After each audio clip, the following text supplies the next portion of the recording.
بسم اللہ الرحمن الرحیم سبحان اللہ رب العالمین والصلاة والسلام علی خاتم الانبیاء محمد مصطفیٰ صلی اللہ علیہ وآلہ وسلم۔ بسم اللہ الرحمن الرحیم الحمد للہ رب العالمین الرحمن الرحیم مالک یوم الدین ایاک نعبد و ایاک نستعین اہدنا الصراط المستقیم صراط الذین انعمت علیہم غیر المغضوب علیہم ولا الضالین آمین۔ خواتین و حضرات السلام علیکم۔ آج ہم سورہ الاعراف کی 6 آیت سے لے کے اور 10 آیت تک کا مطالعہ کریں گے۔ اس سے پہلے اللہ رب العالمین نے ہمیں یہ بتایا ہے سورہ الاعراف میں کہ اللہ تعالیٰ کی کتاب کے آنے کا مقصد یہ ہوتا ہے کہ اس سے اللہ تعالیٰ لوگوں کو وارن کر دیں اور یہ ایک نصیحت بن جائے مومنین کے لیے۔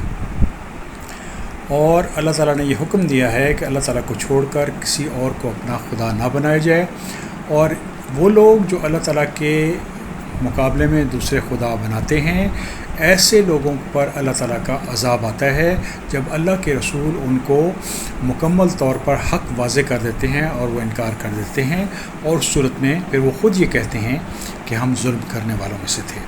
سورہ الاعراف کی 6 آیت میں اللہ تعالیٰ کا ارشاد ہے، پھر ہم ان لوگوں کو سے ضرور پوچھیں گے جن کے پاس پیغمبر بھیجے گئے تھے، اور پیغمبروں سے بھی ضرور پوچھیں گے۔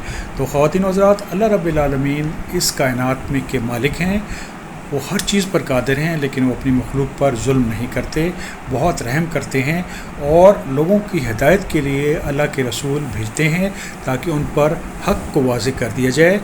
آخرت میں اللہ تعالیٰ اپنے بندوں سے پوچھیں گے کہ وہ کیا کرتے رہے، اور جو رسول بھیجے گئے تھے ان سے بھی یہ سوال کیا جائے گا کیا انہوں نے لوگوں پر حق واضح کیا یا نہیں۔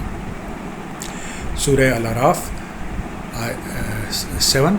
پھر ہم چونکہ پوری خبر رکھتے ہیں، ان کے روبرو بیان کر دیں گے، اور جو ہم کچھ بے خبر نہ تھے۔ تو خواتین حضرات، جو کچھ اس زمین پر ہو رہا ہے اس کی خبر رب العالمین کے پاس ہے۔ نہ صرف یہ کہ فرشتے ریکارڈ کر رہے ہیں، بلکہ ہمارے آرگنز ریکارڈ کر رہے ہیں، اور زمین پہ بھی ہمارا ریکارڈ مینٹین ہو رہا ہے، اور اللہ تعالیٰ جو ہیں وہ ہر چیز پر قادر ہیں، وہ خود بھی دیکھ رہے ہیں اور سن رہے ہیں کہ ہم کیا کر رہے ہیں۔ آخرت میں تمام چیزیں واضح کر کے ہمیں بتا دی جائیں گی، کیونکہ اللہ رب العالمین اور ان کے فرشتے اس زمین پر موجود تھے۔ اللہ رب العالمین تک تمام باتیں فرشتے پہنچاتے تھے، اور خود اللہ رب العالمین جانتے تھے کہ زمین پر کیا ہو رہا ہے۔ سورہ الاعراف آیت نمبر 8۔ اس روز وزن بھی برحق ہے، پھر جس شخص کے پلہ بھاری ہوگا سو ایسے لوگ کامیاب ہوں گے۔ تو خواتین حضرات، آخرت میں جس آدمی کے پاس اعمال صالح کا وزن زیادہ ہوگا وہ کامیاب ہو جائے گا۔ یہاں پہ ذہن نشین رکھیے کہ اگر آپ چاہتے ہیں کہ آپ کامیاب ہو جائیں تو قرآن 2 چیزوں کی ہدایت دیتا ہے۔ پہلی چیز ہے ایمان، اور دوسری چیز ہے عمل صالح۔ یہ بھی ذہن میں رکھیے کہ اگر ایمان میں خامی ہوئی، کوئی آدمی کفر یا شرک کرتے ہو مر گیا، تو اس کے عمل صالح کی کوئی ویلیو نہیں ہوگی۔ اس لیے سب سے پہلی چیز یہ ہے کہ اپنا عبادت کو خالص کر لیا جائے اللہ تعالیٰ کے لیے، اور تمام فالس ڈائٹیز کو نگیٹ کر دیا جائے، اور اس کے ساتھ ساتھ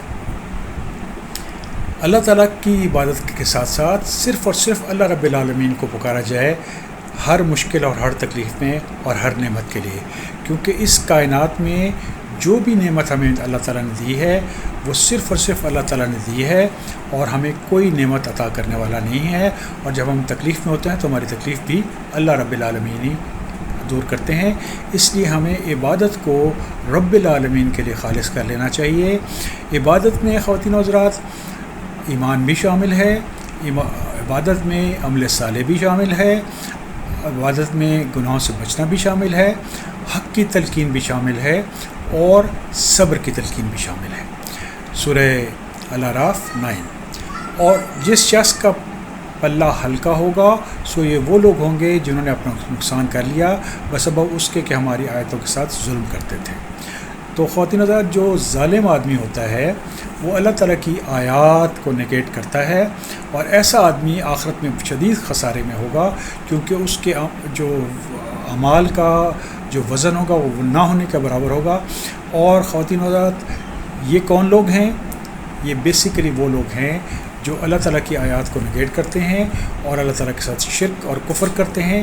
ایسی لوگوں کو آخرت میں کسی قسم کا اجر نہیں ملے گا، اور یہ یقیناً ظالم لوگ تھے۔ سورہ الاعراف 10 آیت۔ اور بے شک ہم نے تم کو زمین پر رہنے کی جگہ دی اور ہم نے تمہارے لیے اس میں سامان رزق پیدا کیا، کیا تم لوگ بہت ہی کم شکر کرتے ہو؟ خواتین حضرات، اس زمین کو اللہ رب العالمین نے پیدا فرمایا۔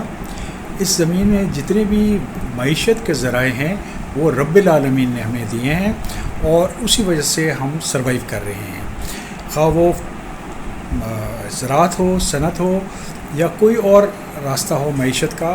یہ رب العالمین کی مہربانی ہے کہ ہم اپنا معاش کما رہے ہیں، اور ہمیں اس سلسلے میں صرف اور صرف اللہ رب العالمین کا شکر ادا کرنا چاہیے کہ اللہ تعالیٰ نے ہمیں معیشت عطا فرمائی، ہمیں سکون عطا فرمایا، اور اس شکر کے بدلے میں ہمیں اپنا چہرہ اپنے رب کے سامنے جھکا دینا چاہیے، اور شرک اور کفر سے بچنا چاہیے، اور عمل صالح کرنا چاہیے۔